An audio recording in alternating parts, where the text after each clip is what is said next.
Hey everybody, I am super excited about today's video and the new products for watercolor swatching that I'm going to be showing you. I have wished for a long time that somebody would come out with exactly what Waffle Flower has come out with. This is part of the collection, and I wanted to show you Waffle Flower stamp packaging first. It's so ingenious because the stamp set slips in the front part, and then there's a second pocket built in for the matching dies. It always makes me so happy to get stamps that already come with their packaging. But on to the exciting news. Neenah has come out with this incredible swatch stamp set, including the little notations for granulation, transparency, light fastness, staining, little tips and tricks for building swatches, words that you can add to your swatches. If you love swatching, you're going to love this. The entire collection does come with matching dies, the most exciting of which is this incredible DIY color wheel die.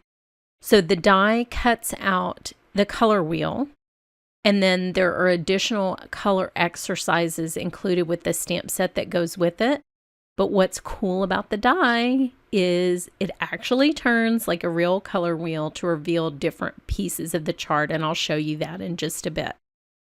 For individual swatches, there's also this stamp set with the matching die and hole reinforcers that you can customize to whether or not you use a stamp pocket or whether you keep your swatches on a ring. So this is the C&D splits from my Daniel Smith watercolor split group on Facebook. Feel free to join my group. This is a great way to get Daniel Smith watercolor very affordably. So for today's video, I took the C split and I swatched out every single color in the split.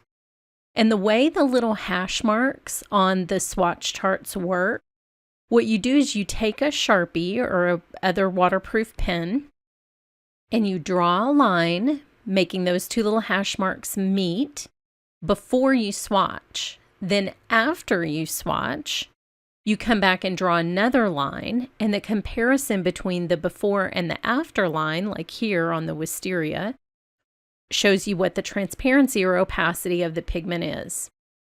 Now this exercise is really fun, so you can take triads from whatever collection you're working with and do different combinations with those. But here's my DIY color wheel. I actually have two of these that I put together and attached to my book. On this one, I went across to the complementary color and blended those towards each other. Now on this one, you can see I did it a little bit different. So I started with a second color and painted the band all the way around across all of the pigments. Then I started with the orange, and then the second band is yellow, the third one's green, etc. So going back to this one, you can see it's just a blend of those two colors that are across from each other. And I love the little cutouts that isolate different levels of the blends as well. And if I flip back to this one, you'll see every color is painted across every other color. And so that gives me the blend of the entire group that I have on my color wheel. So you can set it up however you like. You'll notice the little scored V in the end of each triangular section too. You can paint the color. If you're doing the complementary color, you can paint that on top so that you know what you're looking at.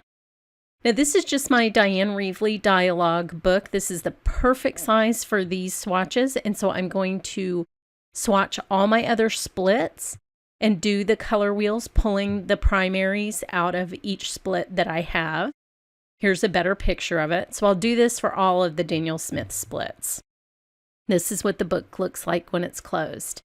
So head over to my blog for a special offer and a giveaway on these exciting new stamps. And thanks so much for watching.